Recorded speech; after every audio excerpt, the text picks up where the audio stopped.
Hi everyone, welcome back to my channel. This is LolaAjisafe here. We are going to be breaking down season 3 reunion of Put a Ring on It.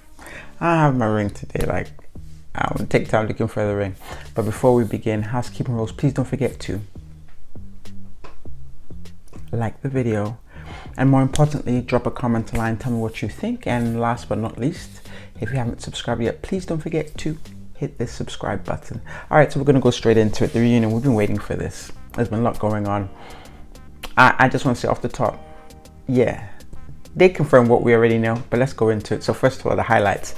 First of all, like y'all see our boy Kenneth, like why he come there looking like a rebellious, Peter Parker?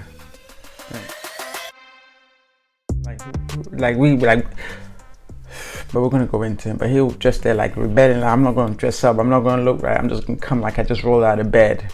Or maybe they forced him to come because of his contract. We'll get into him later. Surprise, surprise.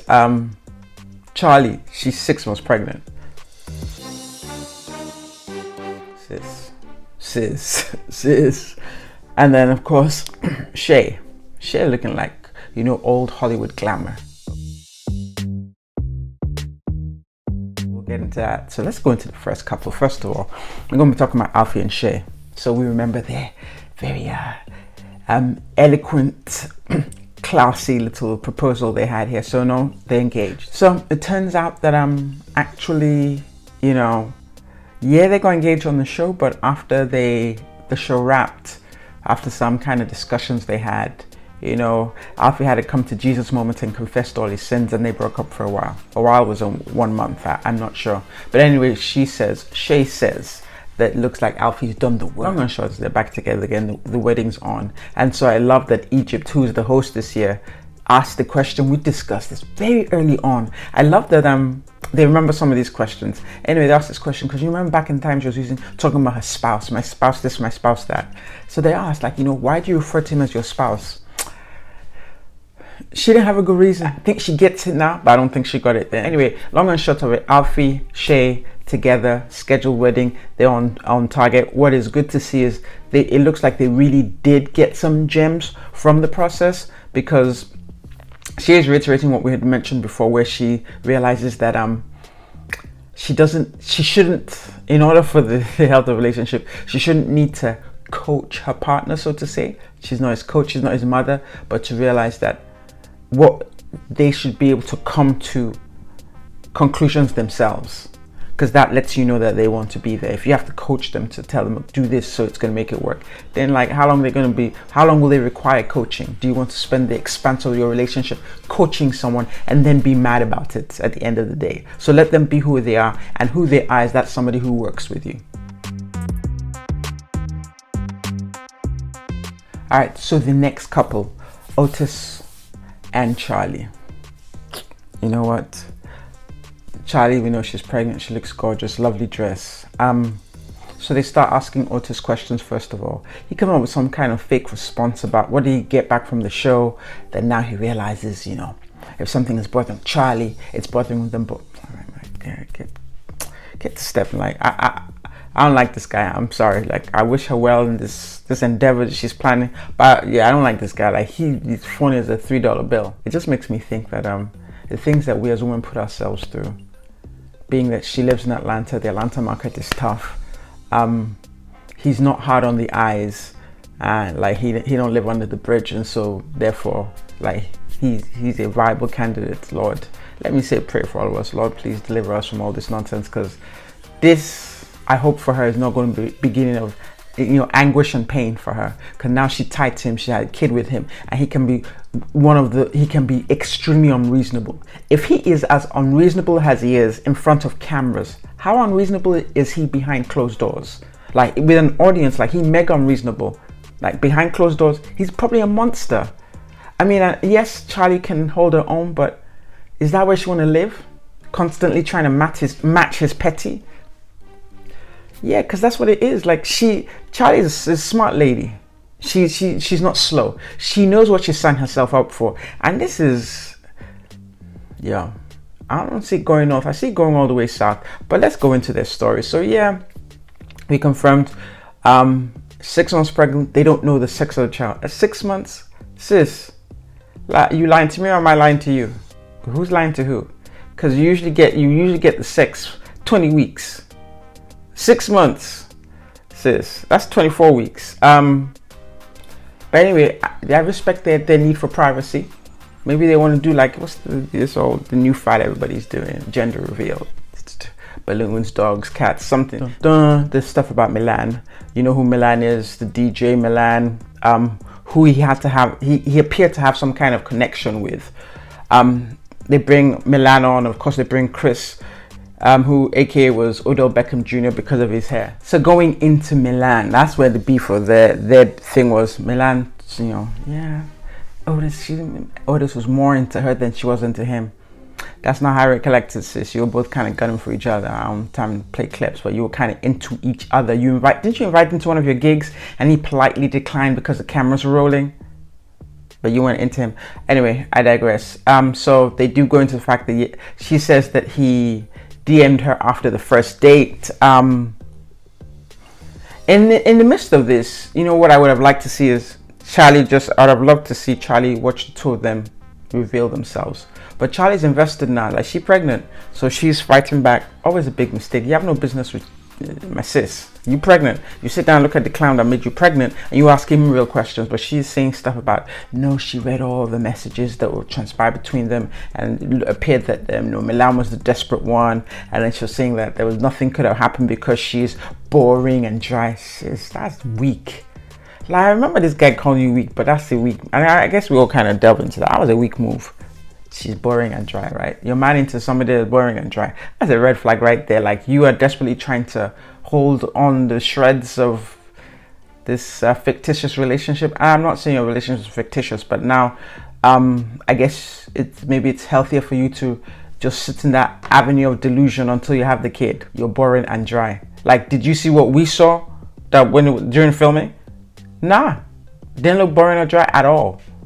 We weren't surprised when he confessed to DMing her because you could see something transpired on the date. Anyways, Milan looks at her, she says, fine, that's how it is. And then Milan goes on to talk about there were text messages as well as DMs. Of course, Otis is going to deny it. And then she reads a message where he said, something about her lips, kissing her. He would rather have met her off camera. He wanted a massage. Honestly, can people make this? Could a woman, wake up one day and make something up? They could. So it's not impossible. It's not out of the realms of possibility that Milan could have made this up. But between us, do we think that Milan made this up? I don't think so. Am I going to now, take it to court 100%? No, I'm not going to take this to court. But between you, this is, kitchen. This is where the kitchen table having a conversation. Do I believe Milan? I believe Milan. Why? Just look at what's Milan got to lose or what she got to gain. Now, what has Otis got to lose and what does he have to gain? I don't really believe him. Just the way he walks, the way he carries himself, the air he breathes, like I think he may have taken his let me, one up Charlie a step too far. He does have feelings for Charlie, but I think based on his character and his personality, and whatever deficits he has going on with him, he does care for her. But also, I think he always wants to be the one in control. In order to gain control, he wants to give certain appearances. So maybe he started off with Milan doing all that just to one up Charlie, but things went a little too far. I don't know. But a part of me does, I believe part of Milan's story. You know what? Charlie believes her too. That's why Charlie come up with these dumb, you were dry and boring. Charlie believes her. But Charlie knows she's 6 months pregnant.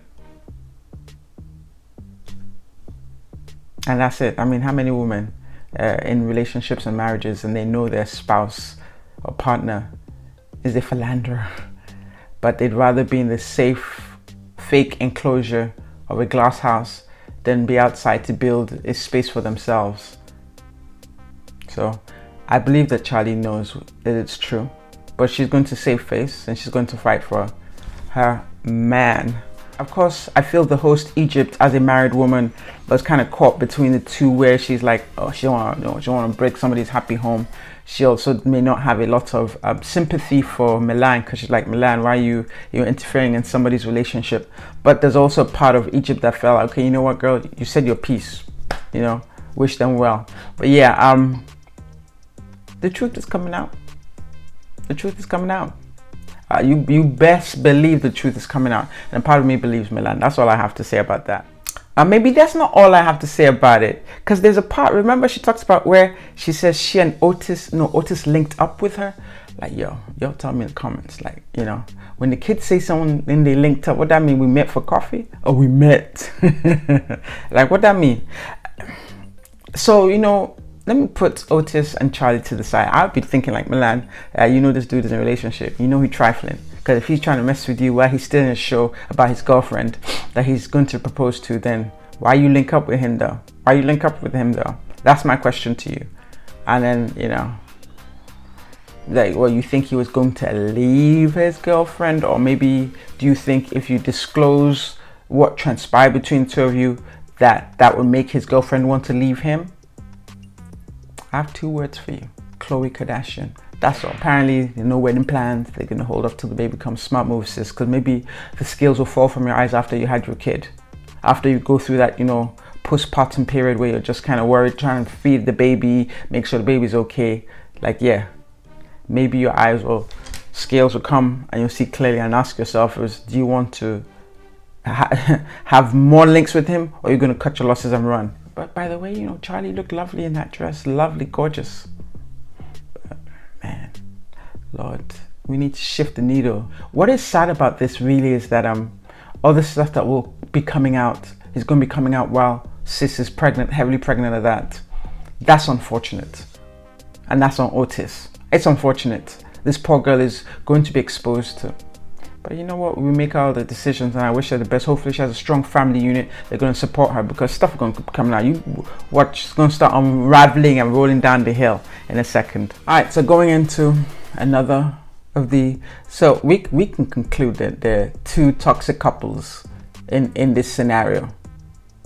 We know Otis and Charlie, in my opinion, that's a toxic couple, but they're holding their hands through to the finish line. And I guess the toxic couple that takes the cake, or takes the award, or takes first place, takes the gold medal, is going to be Shawty and Kenneth. We did, you know, so we acknowledge that there's a toxic dynamic between those two. When he had his little meltdown, he didn't appear to be violent, and Shawty didn't, you know, I don't know, you know, Shawty's also confirmed with her interview with Crystal that, yeah, he's not, you know, physically abusive. So we'll give that. But there's a toxic dynamic. They feed on each other, and they feed on each other in a horrible way. But what I'm seeing here is that and I think through the scope of the interview, that yeah, Kenneth got something wrong with him. I've been consistent with that. Kenneth, something wrong with him, but something wrong with Shawty too. Shawty says she's on her path to healing. But the thing is, through the whole episode, she accepts that she had a role in the toxicity of their relationship, but her admission to accepting her role in it is that she was present. You know how I said sometimes we teach people how to treat us. She's admitting that her role was because she allowed it to happen. She was present. No, sis, not only was that wasn't your only role. Your role was that you were verbally assaultive. Yeah, you verbally assaulted him any moment you had a chance. And I don't know if that was you trying to strike back at him. And I don't know how you are with him when there are no cameras or production, you know, crew around. Maybe you're more docile then, but you were very mouthy. You were always very mouthy with him in front of the cast and crew, like to a point where like, ooh. So not to say we don't believe your story. We're not saying that, but we're saying that you definitely had a role in the toxicity that transpired in your relationship. You're constantly, you know, assaulting him with your words, harshly, might I add, harshly.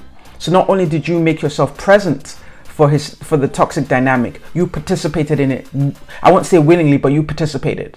So your way of getting back at him was with words. So you were both, you know, you were both toxic to each other.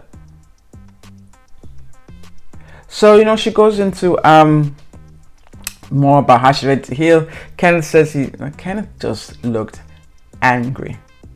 Like, dude, like he completely unhinged. Kenneth looked unhinged and full of anger. Now we know anger is another, way for displaced, emotion. So he's sad. So now so first of all, he's probably sad, but he's covering up with anger because anger gives him more strength. Shawty did kind of mention that, once they wrapped, he was been calling her. She had to change her number. He didn't deny that. He was emailing her constantly. He didn't deny that. This dude, I hope you don't unravel and do something crazy. So I do understand Shawty's concern, talking about she needs security. But with these domestic situations, they always find a way to go south, and go south very fast. So yeah, he didn't deny that he was calling her constantly on the phone. Didn't deny he was emailing her. Those of us that have been on YouTube, we've also seen him release videos on YouTube of them. Now that's stupid. Like he doesn't have a leg to stand on. Like, cause he's making it out like she did this. No, sir. Why are you contacting her still? Why are you releasing videos of the two of you on YouTube? Like that's like he's not only is he giving stock of like he giving like single black male kind of vibes. Like he's scary. He's acting really scary because now it's clear they've been apart all this time. He just like he talked about her hungry, so that she was out for clout. He is desperate for clout chasing to the 9th degree. He'll get a medal for clout chasing because now it shows that he's releasing these videos without permission. So he's simply dipping into his collection of videos of her that he took and now releasing them on YouTube. She used to sue him. Those images are without her permission. Now, I'm going into him, don't mean I'm not going to go into it, but that really is a little bit scary. Clout chasing to the nth degree. He don't have any defense for himself. He talks about, there was a time, talking about how that he moved to meet up, because so now he's trying to discredit her, that she's, trying to give this picture of, picture perfect. She's got her finances together, she's got her life together, but when he met her, she didn't really have much money, and that she begged him to come and stay with her because she didn't someone share the bills. First of all, bruh, you say you're a real man? Like, why are you up and leaving your gig to go be with her? If she needed your help so bad, why didn't you ask her to come be with you? That's why I'm shooting holes in right there. Like, what's that about? Like, you had things going on so well that you up and left. Sir, desperate. Like, ladies, somebody just up and leave something to come and meet you and live with you. He didn't have anything to begin with. It didn't have much to keep him there. Roots, family ties, family roots, nothing. He up and left because a woman he met says, I need your help. Yeah, I'm calling you out on that. That's not true. So yeah, that is kind of scary. Of course, and once again, what is this show? What's the lesson here? I have two women here, beautiful women, accomplished women, doing something with their lives, who are now, their destinies are now tied. Well, with Shawty, hopefully this is the end of it, but I'm running back to Charlie again. Destinies are tied with guys that otherwise shouldn't be in their stratosphere, shouldn't be breathing the same oxygen as them. Shady dudes, that's what I'm saying. And all because we feel like we're not enough. Make me sad, because Shawty knew, I think by the time he got to, whatever the story is, by the time he left, Louisiana to come stay with her, she knew that he weren't, but she went along with it because she didn't want to be alone. Lord, guide us to enjoy our solitude until the right person comes along. Say that prayer for you, I say that prayer for me. Lord, give us the strength to enjoy who we are, get closer to who we are, get closer to you, to understand our real purpose before we tie ourselves to somebody who could distract us and throw us off the path of our destiny. Because that's what that is.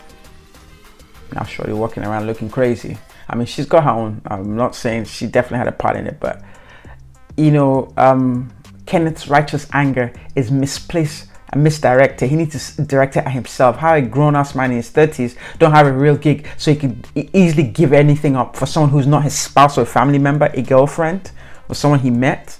And now he mad, talking about she's this, she's that, she's this.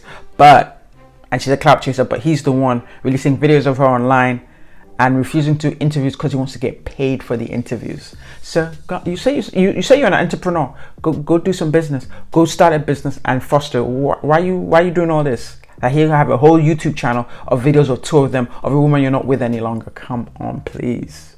If that's not desperate, if that's not clout chasing, I don't know what is. Yeah, Ken don't have a leg to stand on. Whatever he says Shawty is what he is. Then he come out with like some scrappy little sheet of paper.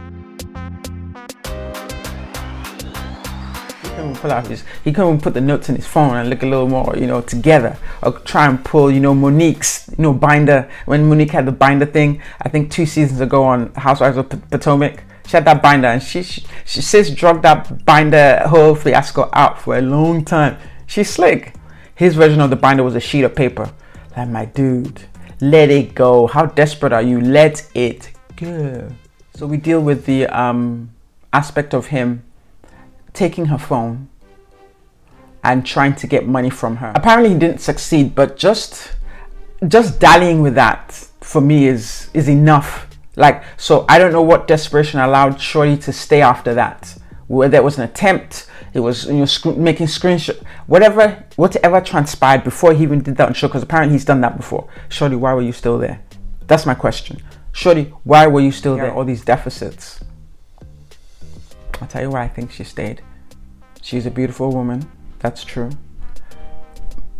Some intellect, some go-getter attitude, establishing herself somewhat in her career path. But she's 40, or in her 40s, still waiting for prospects. I believe she does have a child, so she has that, but she wants to be in a relationship. And some part of her feel still hanging on to him as opposed to being by herself. What we put ourselves through. I think we need to have a meeting. And I don't say this out of judgment, I say this out of compassion and empathy. Because sometimes you don't want to be alone. Sometimes you do want to share your wins or your misses with someone who will sit down with you. Sometimes you want a companion, someone to bounce. You want that space, you want that, but at what cost? I don't think we need to get it. Don't trade in your peace of mind just to have a companion. Easier said than done, because this story is not a new story. This story is an everyday story, and probably everybody listening to me has been through some kind of experience where I probably could have avoided that, but I didn't want to be alone. So I can't even judge her, but she had a part to play too, because her way of getting back at him was being verbally abusive. She was verbally abusive to Kenneth, without a doubt. And it's not victim shaming, victim blaming, because they were both equally guilty. They were both, abusive to each other. They both created and kept that toxic dynamic going. I hope it can end here. But they both participated in this dynamic that we see splayed out on TV. Anyway, she does confess to what we've known all along. We've been talking about this at our kitchen table for the whole season, that it's clear that she came on this show to shake him off. And so that gives us some insight as to, the fact that, it makes some of what she's saying consistently true, that just breaking up with him was never enough. He would claw his way back in, and she weak because she don't want to be lonely, or she just break down to the pressure.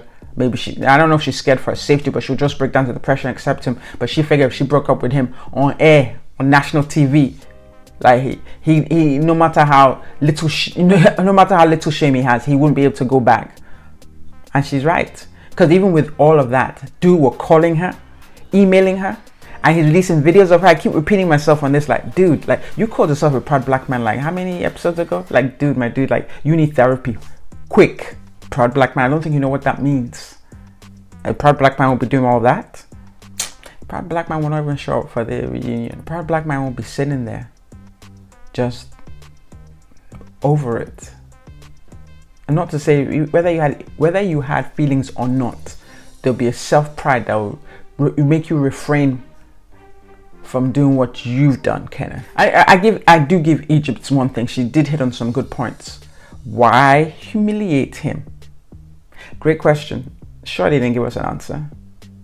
She went into stuff about, she got personal security, but that's why I'm coming for Shawty on this end. She chose to humiliate him on TV. She did. Now, like I said, was it just her way of getting back to him because she's been through so much with him, all the stuff, and still hanging on? Because she's mad at him that she stayed. She's mad at him that she felt like, trapped in this situation. So her way of, retaliating was to verbally assault him in the hopes that might chase him away. It didn't chase him away. He hung on there. That's why when he come with that BS response about he's a proud black man, I'm like, see, A woman's called you all kind of names from north to south, and you're still there. You're not a proud black man, you're desperate. And that's what they say, you know, beware of someone who's beware of a desperate person. Like, they can do anything. Anything can happen. He's desperate. Why? I don't know. He definitely has some childhood trauma he needs to work on. But ladies, because by all accounts, they say he's 6'4" or something, you know, 6'4". By all accounts, you look at him, you know, the outer packaging doesn't look bad, but we can just see the inside, which is scary. But someone will meet him outside and not seeing all this nonsense and think they got something, because he can put on the, you know, Louisiana charm when he wants to. Ladies, please be careful. Like, I don't know. Well, we need to have a meeting, because this needs to stop. This needs to end. And I guess my question, particularly in this segment, because there's this level of toxicity. Why was Dr. Nicole not present? Like, I know the format of the show dictates for certain things, but I see how Egypt was trying to mediate the two of them. There's something going on behind the scenes. Like, I could see, my personal impression looked like Dr. Nicole didn't want any parts of the couple. Particularly, it seems like Shawty, because she did sit down with Kenneth once, but I feel like she really wasn't feeling Shawty and them as a couple. Because if I remember correctly, you know, when they had announced that they had broken up and Kenneth walked out, I know everything's empty but her asking, like, why are you still there? Why are you taking your mind? Like, yeah. Something, we don't have everything. Something is going on. Something happened behind the scenes to make, I feel like Dr. Nicole is completely just disengaged and don't want to have anything to do with this. Something that they're not telling us. She's like, what you're not going to do, I feel, this is me. I feel like Dr. Nicole is like, what you're not going to do, mess up my good thing I have going on here. Like, sis, get to stepping. Because I think for a show that has a counselor, someone who's experienced in relationships, you know, relationship counseling, that particularly something like this, you would have her present to mediate, to clean it up at the end. She says she won't go on stage with those two. No, I know she was on stage with the other two, but particularly because of what's going on. I don't know. Just something. When stuff doesn't make sense, that means we don't have all the information. So anyway, they bring up, you know, the people's dates. We have my, feels like she wants to see what Kenneth has to offer, but she definitely feels like he needs a little guidance. Okay, so this is what I want to say.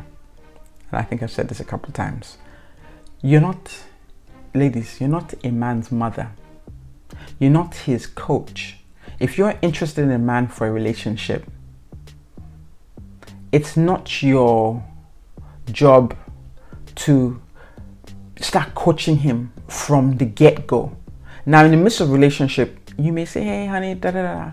But you're not meant to mother him or coach him. You're not meant to be his counselor. You're not meant to be his psychiatrist. It feels like Kenneth's missing a little guidance. He's missing a lot, and it's not your place as his partner to fill those gaps, those craters. Because those craters, he needs to go heal is what he needs. He needs to go sit down somewhere and heal. But the problem here is Kenneth don't think anything's wrong with him. That's the thing. He thinks everything is Shawty. He don't think anything's wrong with him. That's the problem. He's gonna go take this madness and go and meet another poor woman and put it on someone's head. Like, I'm sure he has a track record. You know how things come out. Let's see. Stuff might start coming out of woodworks about him having a history of this. He didn't just suddenly become this person that we saw on camera today. He have a history of it. So, Aisha, I disagree with you. I don't think he needs a little guidance. I think he needs to go sit down somewhere and heal. And be the man who he thinks he is, or be the man who he wants to be. Because right now he's just some young little boy clout chasing. And he angry because his feelings are hurt. So that's the part where people are trying to get you to notice, shorties, that if you're mad with someone, if you're upset with someone, you don't have to disrespect them that way. You can express your disdain or upset without being rude. I believe that you can pretty much say anything. It's just in how you say it. And some of the things you said to Kenneth were just wrong. That's why you're not coming out smelling like roses. You're not coming out looking like a victim because of the way you assaulted him verbally. That's why. That's what I think is going on. So that's why you need to cop to that. You have to accept that that's what you did. I don't know if it's something you do normally, but you definitely have to accept that I did that, and it probably won't be the best thing to take into the next relationship, or you're going to take it where you're going. Because who's the common denominator? It's going to be you. Because you small but mighty. Like, your mouth is strong. Your mouth is mighty, and you're just going to act like this with Kenneth, but you're not going to take it into, no, you have to, I feel you have to acknowledge that what you did, the way you spoke to him was disrespectful. I know that I don't think any man wants his lady to speak to him like that. Any self-respecting dude anyway. Any dude that you want to be with is not going to want to accept the way you spoke with Kenneth. So be prepared to work on that. That's all. Still throwing shots, you know, making fun of her age, call her manipulative, opportunist. You know how people project? I feel like Kenneth is projecting. He's a manipulative opportunist. That's what it sounds like to me. He's just not 40. Yeah, why she stayed with me for 3 years? Like, so that, yeah, I had something to offer. Nah, my G, you didn't have anything to offer. She was staying with you out of her brokenness, not because you had anything to offer her. I'm just saying, like, that's it. So the only good bit, he said he learned a big word, being emasculated. Yeah, you were emasculated, but you participated. You helped it. You encouraged it. And if you don't go heal, so you're going to go in your next relationship and be emasculated again, because you're going to attract the same thing. But yeah, I mean, Dr. Nicole comes back finally. Her last words, you know, choose peace over being in pieces, because you take those pieces, you're going to go damage the next person. Yeah, I want to say this was the most toxic season yet, because when you see this toxicity, there are things to be learned, but I just don't like how it played out, and I feel like this should dictate some new things for the oncoming seasons. Like, yeah, I don't think they had everything they needed to navigate the couples this time around. The level of toxicity between these two couples, Otis and Charlie, and Kenneth and Shawty, is a little concerning. Put a ring on it. It's going to need to, you know, have some more defined support. Cause you open Pandora's box, like, Kenneth looked like he unraveled, and I worried that he's not done yet. That dude was sweating. He was sweaty through the whole thing. But anyway, you know what, guys? This is the end of the season, end of the episode. I do appreciate you watching this season with me. And that's it, guys. Thanks for watching. Don't forget to like, comment, and subscribe. Lola, over and out.